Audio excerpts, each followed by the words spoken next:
setting aside, the Starbucks vaccination. But I would guess that there are generally different reasons why people don't get vaccinated against stuff that they should, other than the cost. I I mean, don't I, think I that would cost really ever plays a role in it. right. I mean, I would think like, well, I'm not going to get it anyway. We talked about this last time, Jen, when you talked about this. Um, I don't want to take the risk that, all the disclaimers, here's potentially what could happen. I think there's and procrastination and everything else. I don't think it's cost related. Well, there's also people, and this is kind of way out there, but I have heard people that I know say these things that they are afraid of what the government is putting into these. Like maybe there's little tracking things, or maybe the government's trying to make you sick, and just these conspiracy The theories. government can make us sick without giving us vaccinations. But yeah, you're right. I mean, like the Alex Jones crowd, that kind of stuff. That's always going to be Right. out there. But I mean, like I said, Howsam, you were off looking up the cost. I mean, in light of everything that's coming across a border from TB to whatever else, this would not be a bad time to make sure you're as protected from as many things as you could be, right? Yeah, that makes the most sense of Did we all of it. lose Is House? just protect yourself. Protect yourself. Yeah, Michael. And when I was on before, we joked about that these people would be, a few generations and the liberals would be gone because their kids would all get sick of these things. And we laugh about them, but it's really not funny when you think about these children suffering from this disease. No, it's not funny at all. And I mean, I think, to part of our point, you need to be responsible for your kids because you got to figure, how many other kids are in the class and some of these public schools. There's at least a few of them in there whose parents aren't responsible. So you got to kind of watch out for your own. Well, here's the thing, though, Mike. The language, you got to be careful of the language. I'm not joking with that. Um, when you say there are parents that are not being responsible, they would counter back that the fact they are being responsible.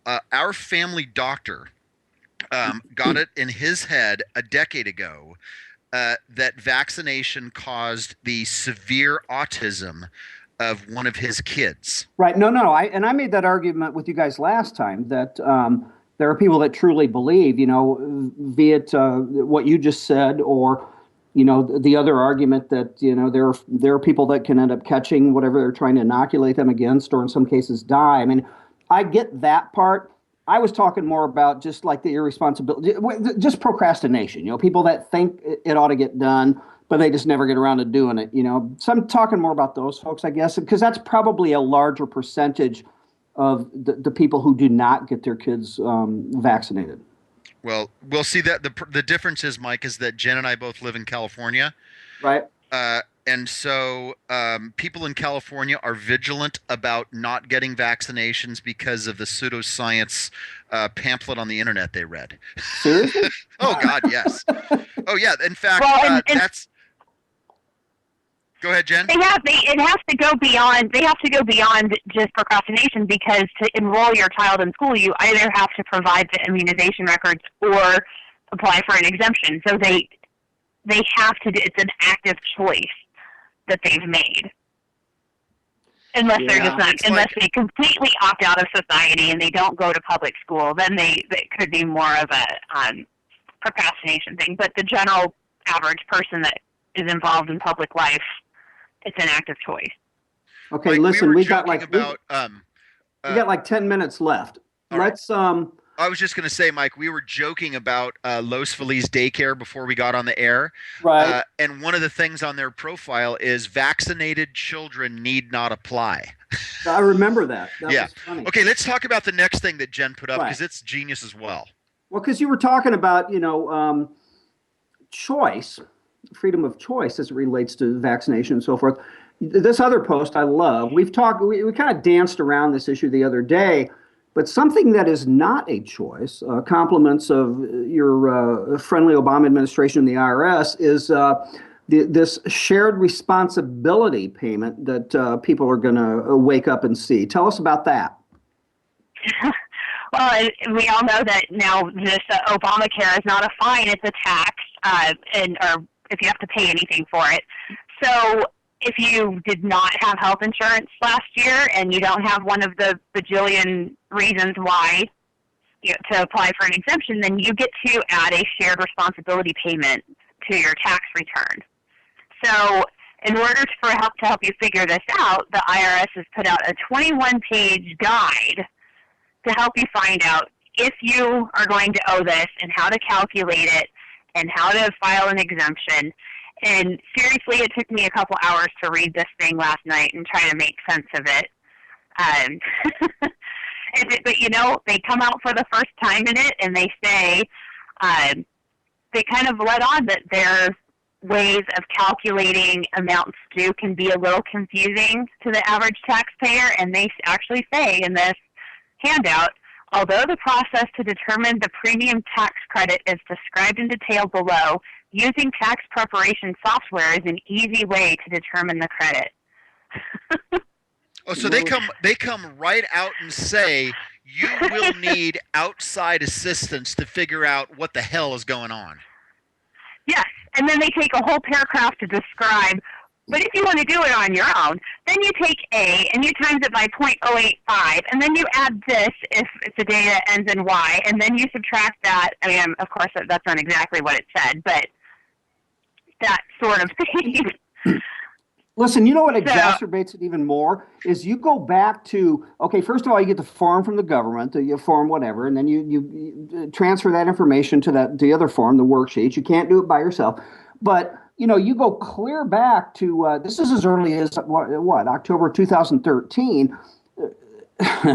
We had the honor system in place. You could just suggest when you applied how much money you were going to make in 2014. If you weren't right on the low end, then you're going to get hit. You're going to get hammered. The IRS can seize, you're up to your entire tax refund if you have one coming. So, I mean, this thing was destined to be a potential nightmare from the very beginning. Oh, and reading through this, it is a nightmare. And because a lot of it is geared, a lot of the stuff with the subsidies and potentially owing it back, it's going to be your people on the lower end of the middle class, lower middle class, the people that don't really have the resources to figure all of this out. And they require navigators to sign up for Obamacare in the first place. How are they going to figure this out without another navigator and more government money going into that? So yeah, you're exactly right, Mike. If you say, and they have examples on this, the 21-page guide. Cedric is single and has no dependents. When enrolling in November 2013, he projected his income to be $27,925. He enrolled in a qualified health plan, and the marketplace determined they're paying advanced credit payments. So if you sign up through this and you're low income, and it would cost you $300 a month, and the government, they might pay $200 a month. They're paying that for you. But then if you get a job and you're covered through your employer, you might owe some of that money back. Yeah, and I love how they call it. Democrats are awesome. I'm sorry, Michael, just real quick. Democrats are awesome at terminology, but shared responsibility payment, Michael, which means both of you guys. I mean, we are responsible to share in the payment of healthcare premiums for people we don't even know. Yeah, that to me, that phrase, I remember, I think it was May or June or something like that. I did an IJR piece just on that phrase. I think that is the single most emblematic newspeak phraseology of this administration, and it actually bespeaks the entire leftist agenda altogether. Shared responsibility. Awesome. I'm a little jealous that they're so good at the phrasing. Aren't to they? Be able to get that out there. They are. They are genius at it. I totally disagree with all of their premises for it, but they're genius at it, and we need to adopt that a little more. Listen, they on our always have side. been. Just think about stuff that they slam Republicans with and people buy. tax cuts for the rich, the rich, fair share, George Bush tax cuts, war on women, Yeah, war they're on women, masters that's what I at was it, and they gonna always say. have been. Yeah, and this whole shared responsibility thing, I don't want to be responsible for anyone else. Everyone just be responsible for yourself. But they've plugged teamwork and all of that, and all of us being a globally responsible society, so that no one feels like they're responsible for themselves anymore. Bingo.